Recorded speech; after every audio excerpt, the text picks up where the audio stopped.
អ្នកណាខ្លះចូលចិត្តផ្អាប់ញើសគួរប្រុងប្រយ័ត្នព្រោះប្រយ័ត្នការជំងឺស្បែកម្យ៉ាងដែលគេហៅថាជំងឺស្រែងស្រែងគឺជាជំងឺស្បែកមួយប្រភេទដែលវាងាយឆ្លងដែលវាបង្កឡើងដោយសារតែពពួកមេរោគផ្សិតដែលមានឈ្មោះថា Dermatophage ជំងឺស្រែងវាអាចកើតឡើងបានគ្រប់វ័យគ្រប់កន្លែងនៃរាងកាយរបស់យើងតែវាច្រើនកើតនៅលើតំបន់ស្បែកដែលផ្អឹបគ្នាដូចជាក្រលៀន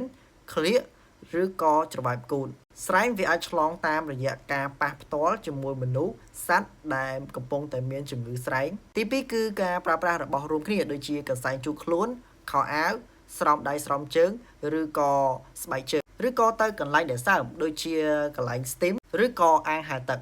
អ្វីដែលយើងអាចកត់សម្គាល់ជំងឺស្រែកបានគឺទី1គឺរមាស់ទី2កន្លែងដែលរមាស់ហ្នឹងគឺយើងមើលឃើញវាមានរាងជារង្វង់ឬក៏ពងក្រពើដែលវាមានក្រមសកានៅជុំវិញ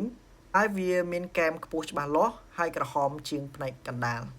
ស្រែងវាអត់បង្កគ្រោះថ្នាក់ទៅដល់យុវជនទេប៉ុន្តែវាបង្កផលរំខានទៅដល់ការរស់នៅហើយបើសិនជាយើងព្យាបាលអត់ទាន់ពេលទេវាអាចរាលទៅដល់កន្លែងផ្សេងនៃរាងកាយរបស់យើងទៀតពួកការពារខ្លួនគឺអត់មានអីច្រើនទេទី1គឺអនាម័យផ្ទាល់ខ្លួននៅពេលដែលងូតទឹកសម្អាតជាមួយនឹងសាប៊ូទី2កុំឲ្យផ្អាប់ញើសយូរពេកទី3កុំឲ្យប្រើប្រាស់សម្ភារៈរួមគ្នា